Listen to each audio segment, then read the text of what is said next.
Fair shot. Nicely done. Let me truss this one up, and I'll make my way over to you. Fair shot. Nicely done. Let me truss this one up, and I'll make my way over to you.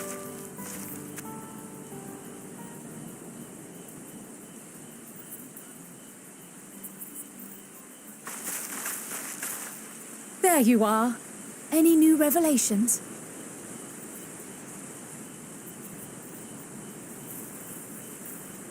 There you are. Any new revelations? So you met with that gleaner again, this time to capture a hornbill. I understand catching and bringing in creatures from the outside, but what's the point of chasing after a hornbill? I understand catching and bringing in creatures from the outside, but what's the point of chasing after a hornbill? Occasionally, we remove specimens no longer needed for study, or those we've had difficulty raising. But we can't simply turn them loose.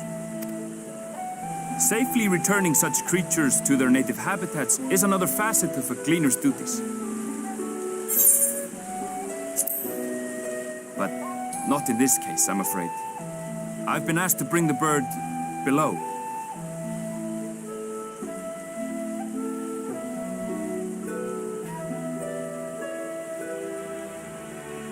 The restricted section in the lower levels of Labyrinthos. Open only to a select few researchers hand-picked by the Forum.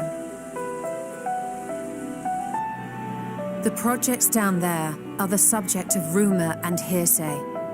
Forbidden magics. Advanced technologies that can never be allowed to fall into outside hands. Even Archons are not privy to the truth.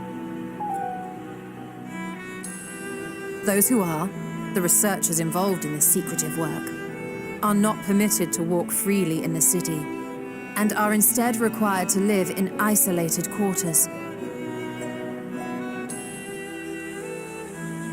What could a facility subject to such strict security protocols possibly need with a hornbill? An experiment? Possibly. I wasn't afforded an explanation. But judging by the requisition list given to me and my colleagues, I doubt it's for any kind of advanced research. I'd be more inclined to believe we were making preparations to migrate to the south. Mericidia or thereabouts. What? Why would you say that? Much of the flora and fauna we were asked to procure could serve as reliable sources of sustenance. They're comparatively hardy species, too, able to endure harsh climates. And among them are specimens known to be effective in improving soil quality and purifying water. When you put it that way, migration does sound like a reasonable assumption. That's all it is, though. An assumption. Through our tasks, we gleaners glimpse only bits and pieces of the Forum's plans. Our prime concern is that our requisitions, be they living or otherwise, are properly preserved for the knowledge of future generations. Now, I really must be going. I regret that I cannot reward you as you deserve.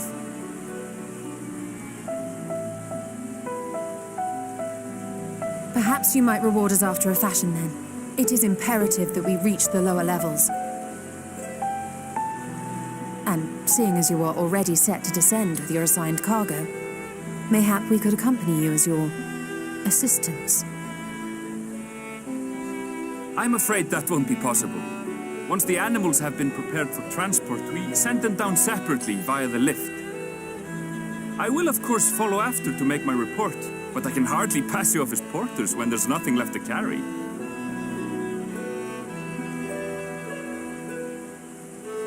Indeed.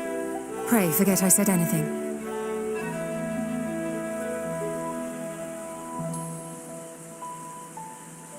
How do you feel about climbing? If you've strength and the courage to brave it, then there is another way down. This path leads to the 33rd facet, a mine shaft excavated during one of our expansions of Labyrinthos. While I cannot guarantee that the passage is safe to traverse, it should provide access to the medial circuit below. I never even knew such a place existed. Thank you. This is the perfect solution. You're quite welcome, but consider yourselves warned. If the going proves too treacherous, you'd do well to turn back. I bid you good day.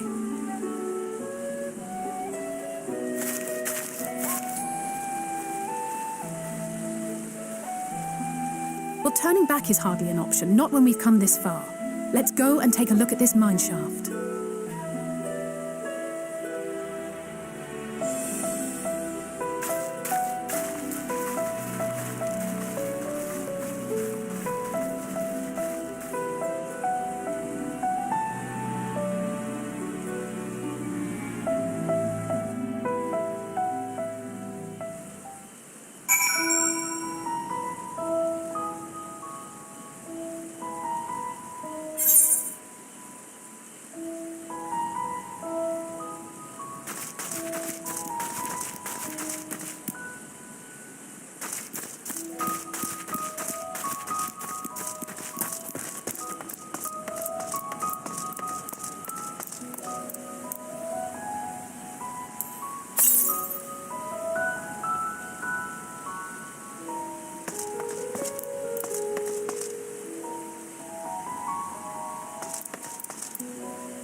Hard to look away, isn't it?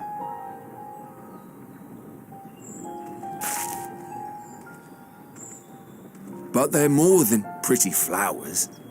Heart blooms are attuned to ambient emotion.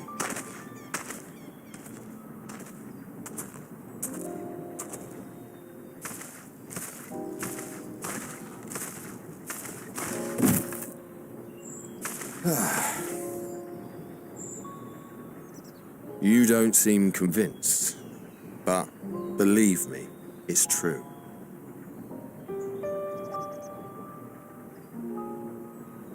This ashen grey, for instance, it mirrors the anxiety and urgency of those working nearby as they rush to fulfill sudden orders. Intense feelings like those spur the petals to change colour. Bright glowing hues in the presence of joy, dark subdued shades for frustration or despair. Yet even with the collected wisdom of Charlian at our disposal, we've yet to identify the underlying principle of this empathic effect.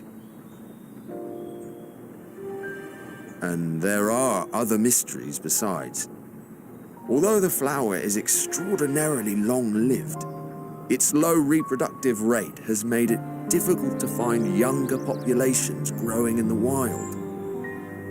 With too few sightings to map its distribution, and no closely related species to track, we've been unable to pinpoint its land of origin.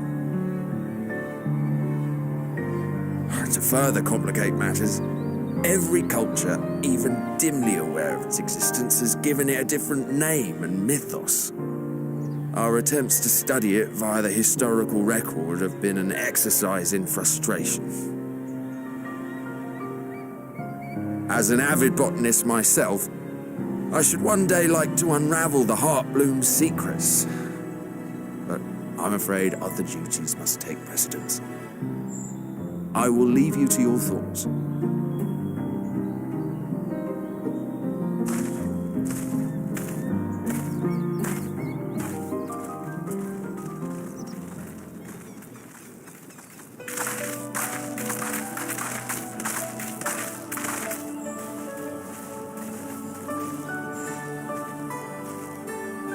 Have you learned aught of interest?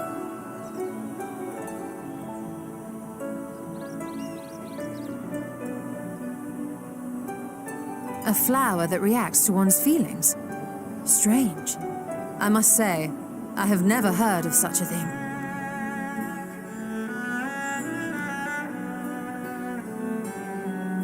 This is all very fascinating.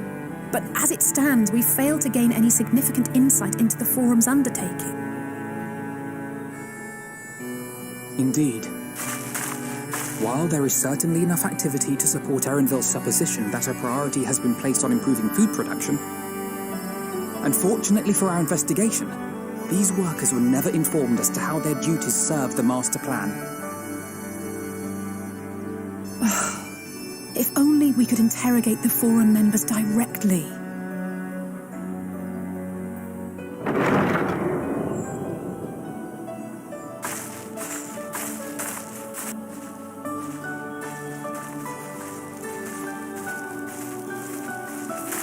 Isn't that the entrance to the Archaean?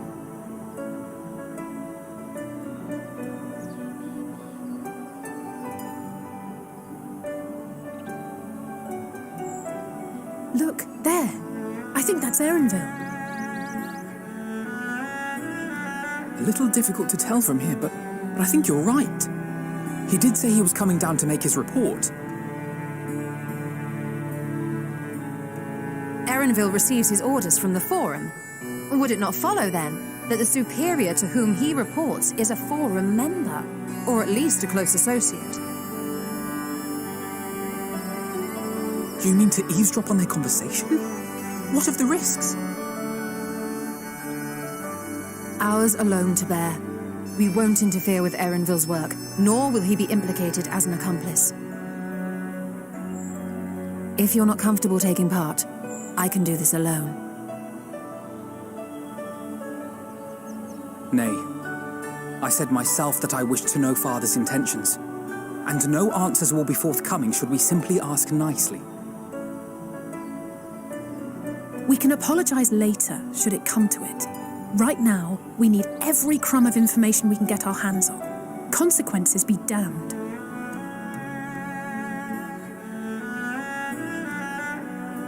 It might be best if you came along as well. In fact, we should all...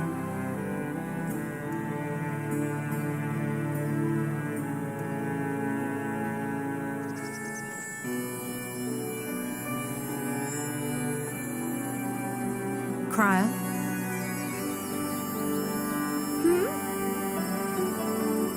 Oh, yes.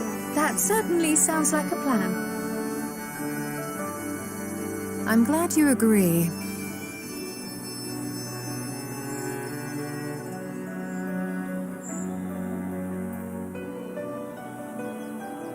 Quickly! Erenville is on the move. We need to get closer before we lose him.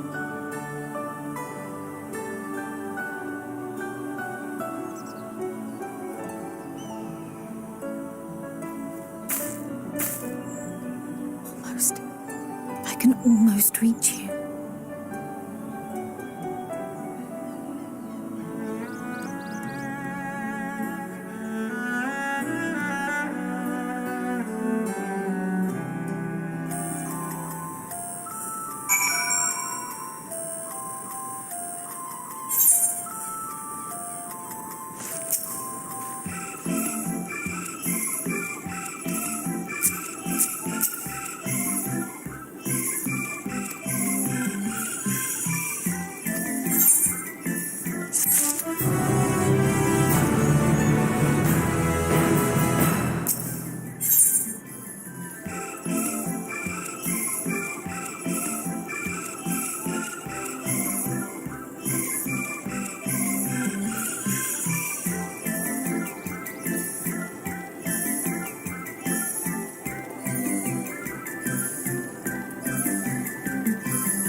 I trust you will find your compensation to be more than satisfactory.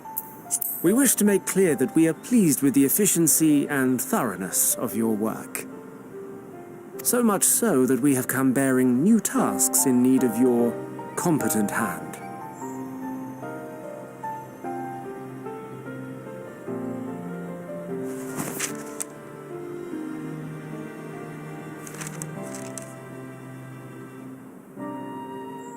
Another lengthy list. If I may speak frankly, the Gleaners have been pushed to the point of collapse by your unending demands. We are not familiars to be exploited. We are Charlean scholars, and we deserve an explanation for this unseemly treatment. What warrants such urgency?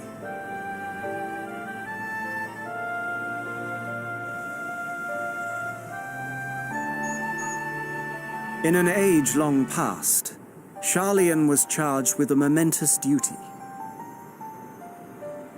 And now that word of the final days hangs heavy in the air, the time has come for us to fulfill that charge. I can say no more, but I promise you this. All will be revealed in due course. And when it has, you will understand that your toil was in service to the greatest good.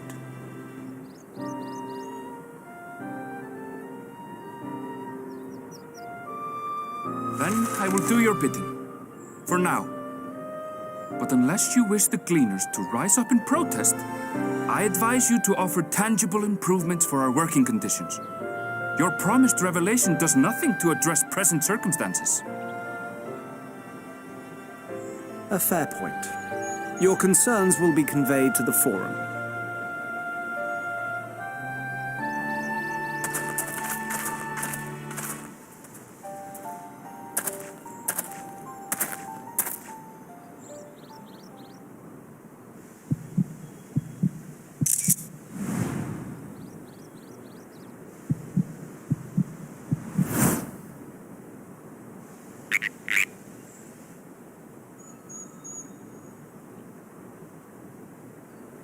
I hope that was informative. You may consider my debt to you repaid in full. While I do have my reservations about the Forum, I want to believe that they have our best interests at heart. Which is why I'm reassured that you're busy sniffing out the truth of things. We can ill afford to place all our eggs in one basket, this master plan of theirs, without first understanding the risks involved.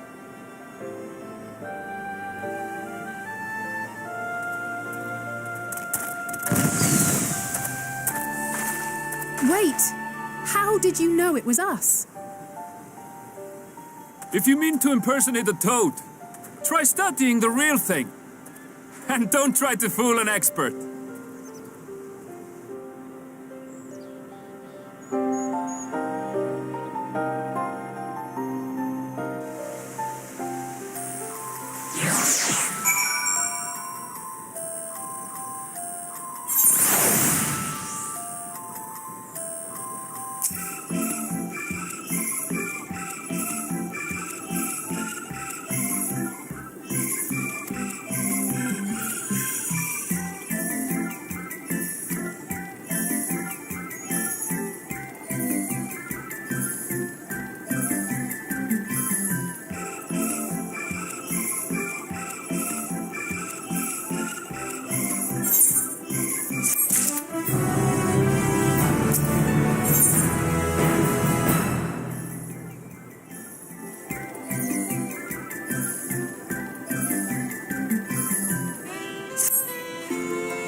for you.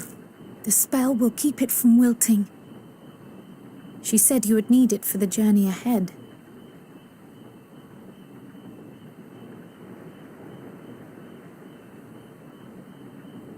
Will you speak with her now? I cannot hope to match Minfilia's clarity, of course, but...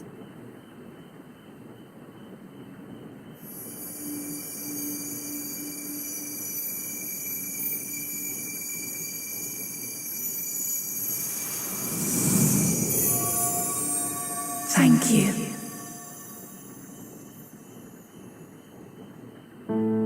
Do not worry. She has lent me her body for only a moment. Just as I could not save the first from the flood of light, it has become arduous for me to interact with the physical world without assistance.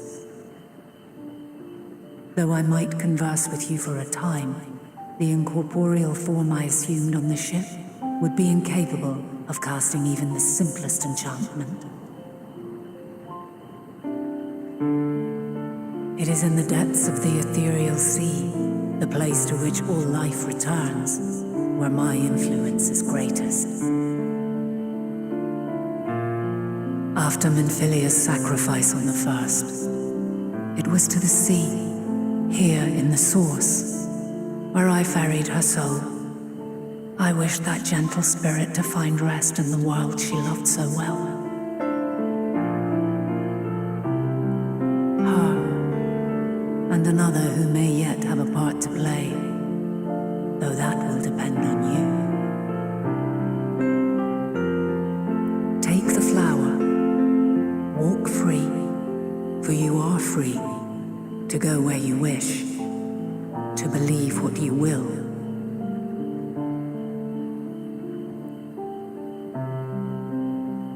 That bloom will be your guide, test and proof of your conviction. In darkness, seek joy, surrender not to sadness, and see beyond despair. Walk free and bear the light for others to follow. Together, raise it aloft and let it shine till the end, blinding and radiant.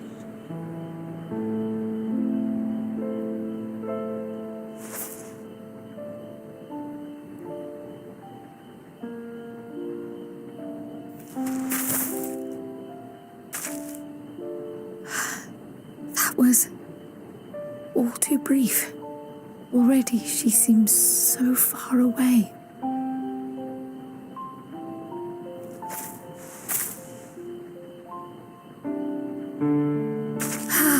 My apologies if I startled you. Ever since we began our descent into Labyrinthos, I had sensed another's will, straining to reach out.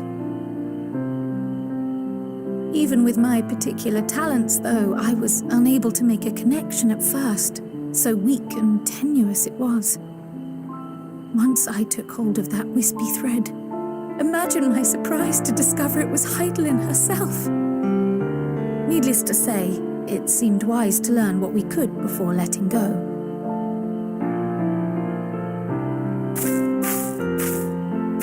Her answers were more cryptic than I would have liked, but at least she left us with a guide of sorts, that unusual flower.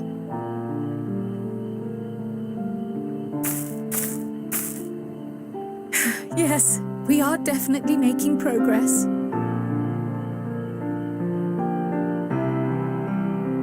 You can't be serious! We've done nothing wrong!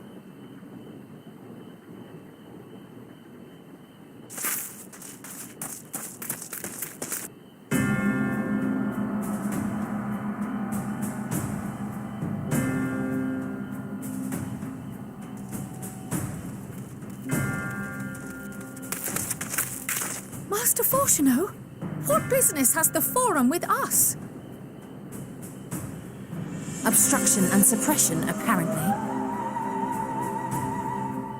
Mistress Baldessian, our records show you facilitated the Scions' entrance into Sharlayan by claiming them as assistants for your organization. We are aware of your investigations.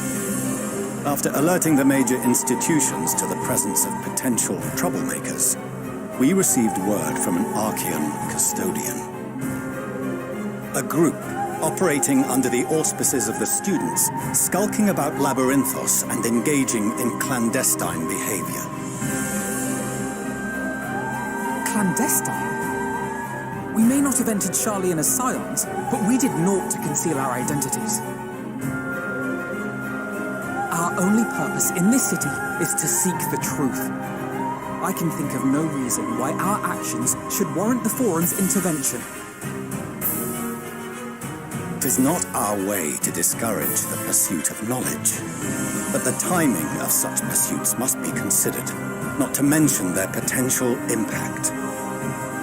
With the world in chaos, we, the true caretakers of wisdom, have committed ourselves to an undertaking that demands the utmost discretion. And we will not risk its success by turning a blind eye to disruptive foreign elements in our midst.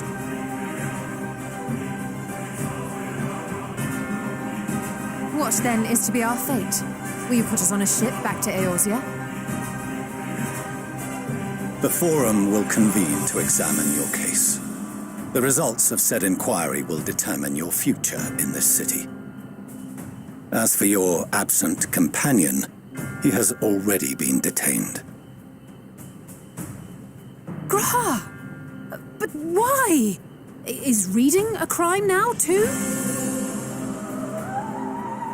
Reading is encouraged, celebrated even. Not, however, of the volumes shelved in the restricted section of the library.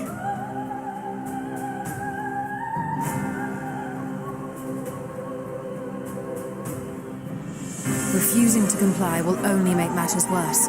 Let us instead treat this as an opportunity to open a dialogue with the Forum.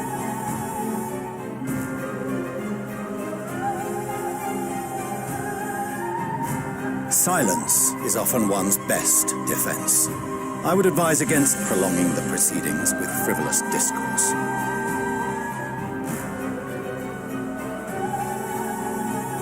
But enough. This is not the place for debate. The rostra await.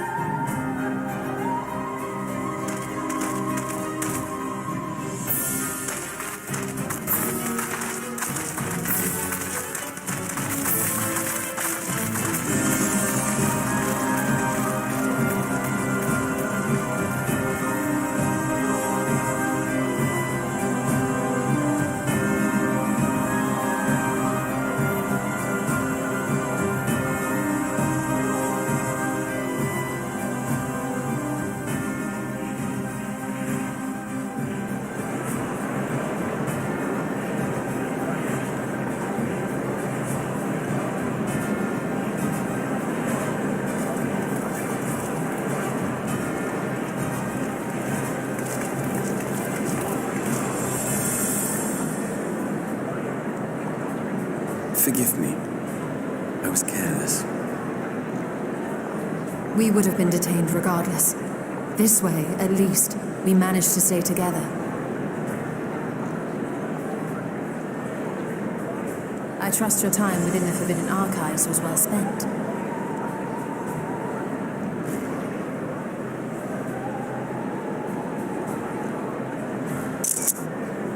The Forum will come to order. This inquiry is now in session. As Speaker-elect, I will be presiding over the day's proceedings.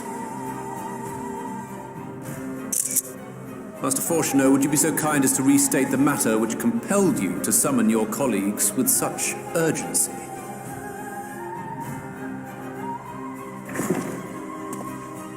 As you are all aware, we recently denied Eorzea's request for Charlian assistance. Since then, certain individuals dissatisfied with our decision have taken it upon themselves to interfere with our work.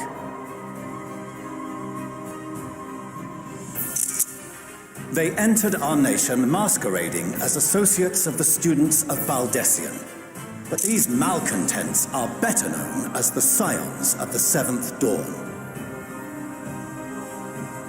These militants wield influence with both the Eorzean and Eastern alliances, and are inextricably involved with the crises presently afflicting the world at large. Loose in our city, these warmongers sought to meddle with and expose matters of state secret. What are they, if not a dire threat to be expelled?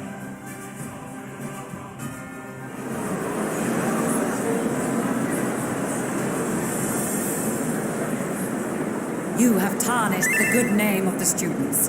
Galuf would be ashamed.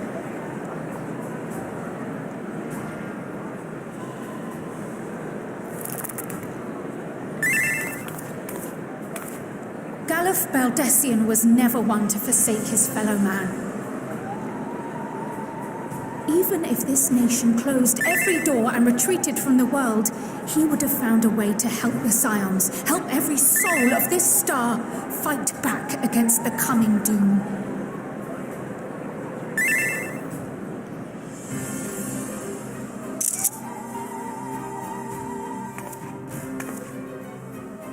A terrible enemy stands poised to lay waste to all we hold dear. In the face of such madness, Eorzea reached out to Sharlayan, a respected ally, in the hopes of forming a united front. Was your curt dismissal truly the best you could offer? Or are you so preoccupied with your momentous duty of an age long past that even the end of the world is unworthy of your attention?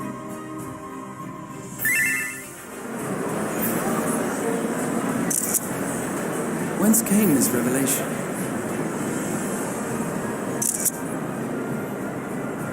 From the mouth of a forum member within fortuitous earshot.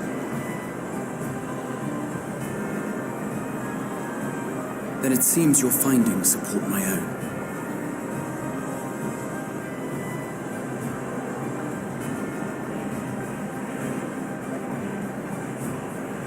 The reason I visited the restricted shelves was to study records of the Forum's policy-making process, to better understand the historical trends underlying their most major decisions.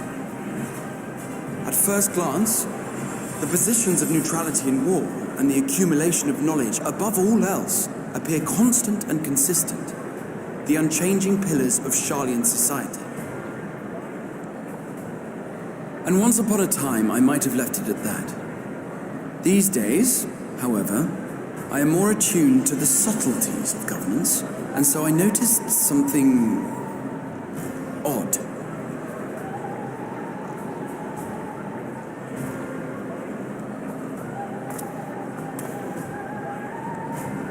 From a particular point in time, the purpose of these policies shifted. No longer was knowledge preserved for the benefit of society. Rather, society was to be gradually reshaped to ensure the preservation of knowledge.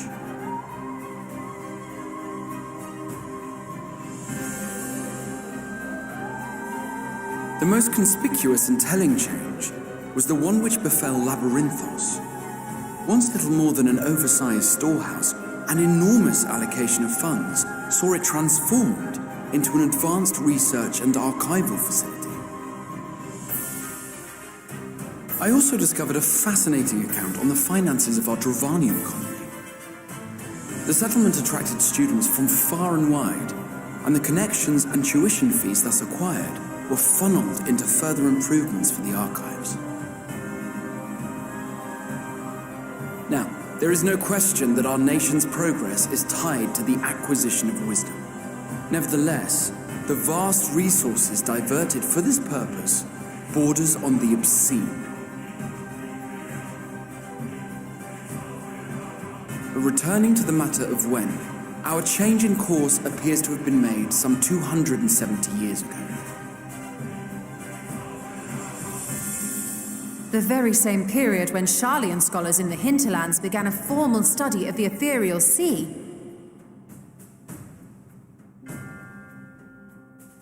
You found something, did you not? And whatever it was, gave rise to your oh-so-important duty. Mind your tongue, Archon. If you had seen...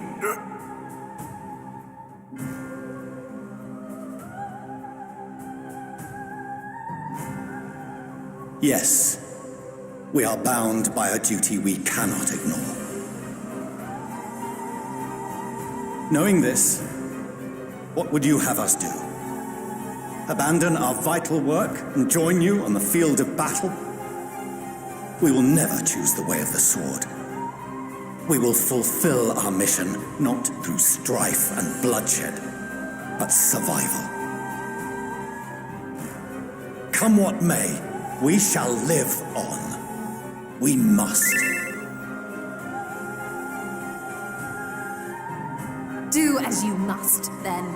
But we Scions will fight until the heavens fall, until our last breath.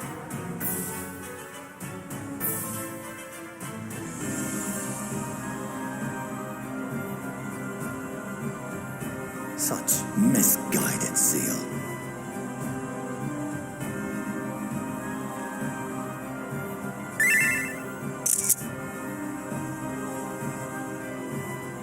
Father,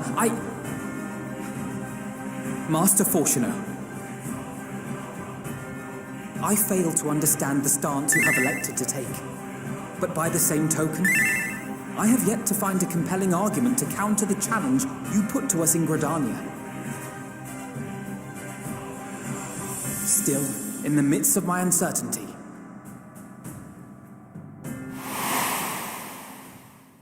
I must trust in myself to do what is right, as others have chosen to trust in me.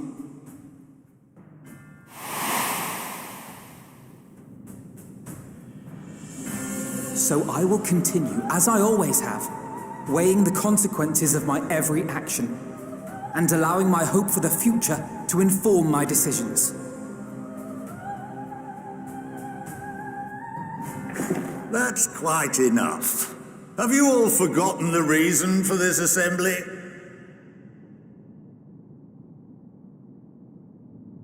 Skolok Monteshane. He's the head of the studium and an old friend of my grandfather's. Honestly, every discussion devolves into some interminable debate. Terrible habit. Let's return to the topic at hand, By their own admission, these Scions have resolved to fight alongside the Eorzean nations against the doom which swift approaches. But there exists no evidence of an attempt to incite our citizens to do the same. Furthermore, while our decision may well have been the correct one, we cannot simply bull our way through these disagreements without inviting doubts or objections. Put yourselves in their place. Who among you would leave a tome unopened if an elder forbid you read it with no reason given? Now, if we're to quell further discontent, then we must conclude this matter with a fair and even hand.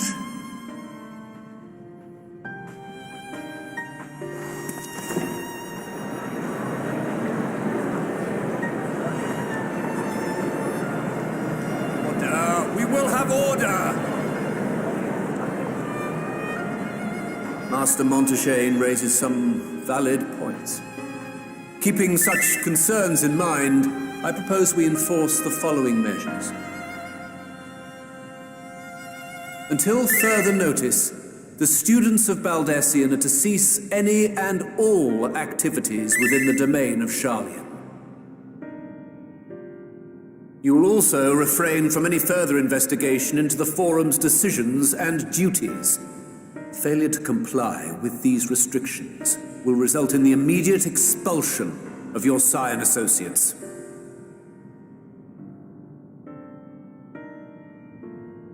Let us put this judgment to a vote.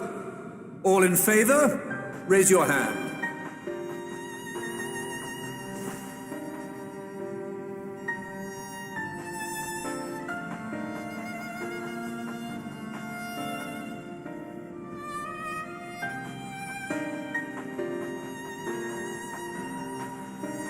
I I count 51 for and 48 against. The proposal is passed. Students, scions, you have heard the forum's judgment. Pray abide by it, or face the consequences.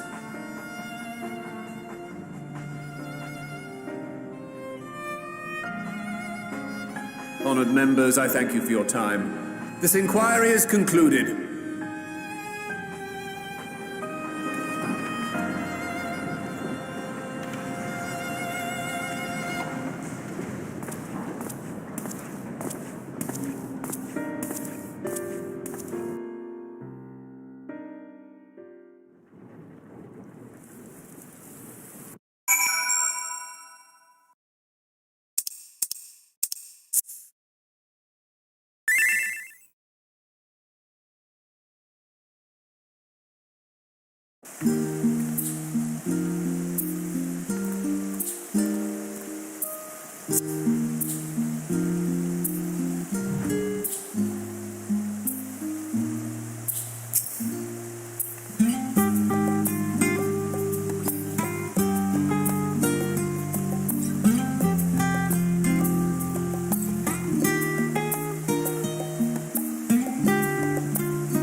Welcome home, my lady.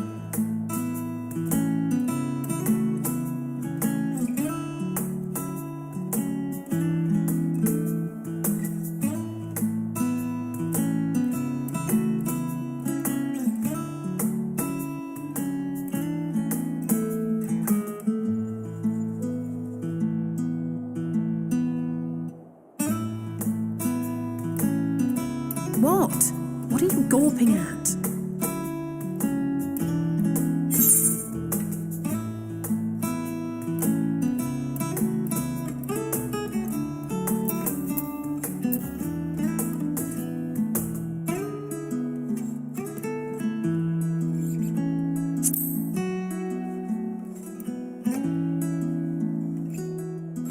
Oh, I suppose I never gave the decor much thought. I'm glad that you approve, I think.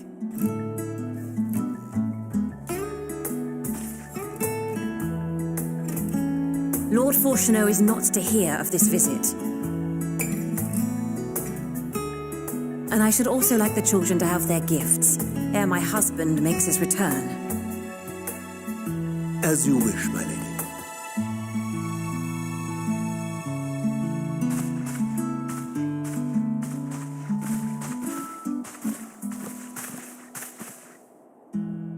Master Alphino, Mistress Alice, if you would accompany me upstairs.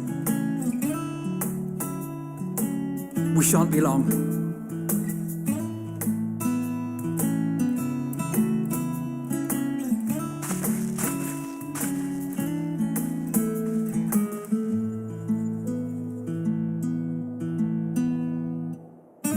The twins have been sending letters home from time to time, recounting their latest adventures. I am sure they withhold certain details, of course, if only to keep me from worrying. Yet a mother worries all the same. In the early days especially, I tried to support them as best I could, sending the Scion's coin and other such donations. Fortunately, they have found the strength to overcome adversity time and time again. Their words grow more confident with every letter, their depictions more vivid. The triumphs and defeats, the joys and sorrows. It is clear that they have come to find value in every experience.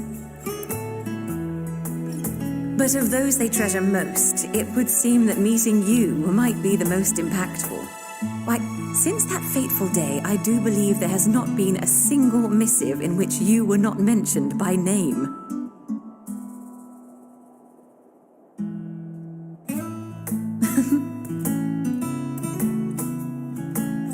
'Tis plain they care for you, and I am glad they have such a steadfast companion watching over them.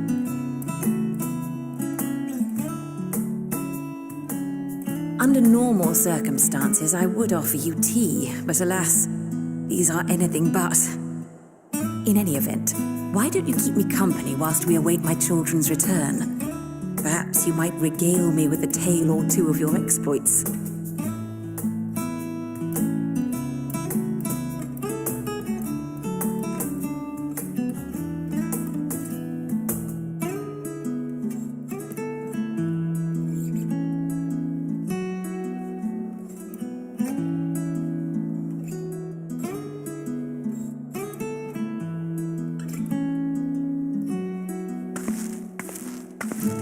When you mentioned gifts, I wasn't sure what to expect.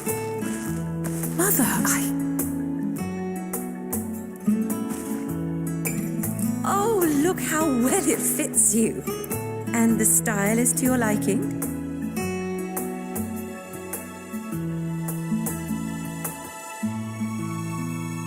It's perfect. Exactly what I would have chosen. But please, tell me you had something different made for Alphino. Naturally. You are hardly little children anymore. And while I shall miss dressing you in those precious matching outfits, I must respect the individuals you have grown to become. See for yourself.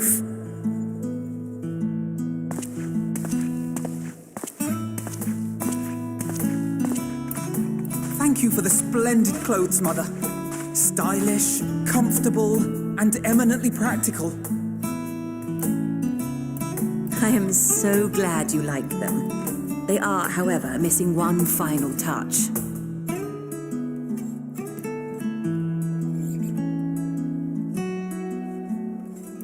If you would allow me, Master Alphino.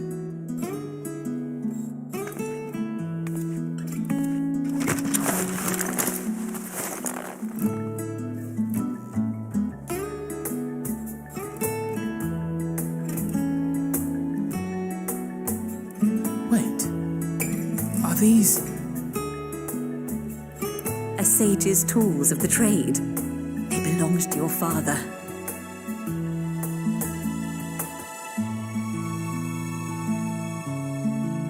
Though he may as well be chained to his desk these days, as a student he was often called upon to venture into the field.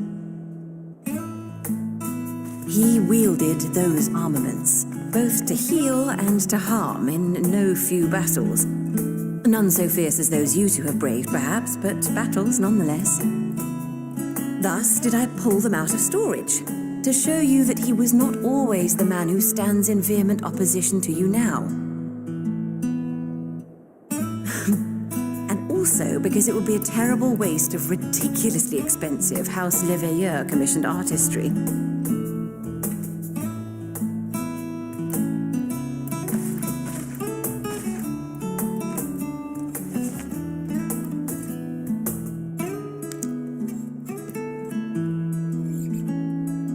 I am told these devices are quite difficult to master, but someone of your extensive experience should soon have them darting about with grace and aplomb.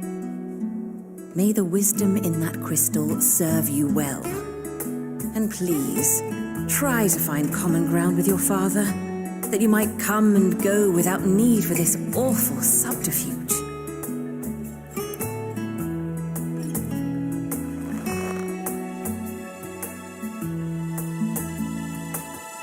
We will, Mother. I promise. My final gifts to you, before you run off, are an observation and a suggestion.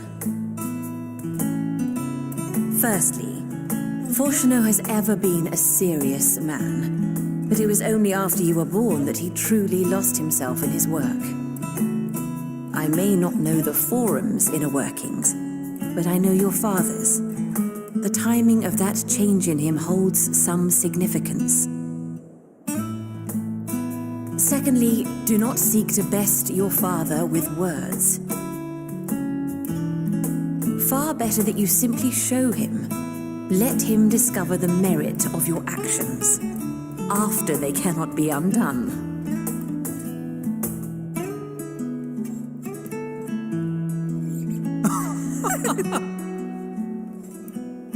Oh, Mother. We shall take your wisdom to heart. Thank you again for these gifts, and farewell for now. Safe travels, my children. Eat well, stay warm, and keep your friends close.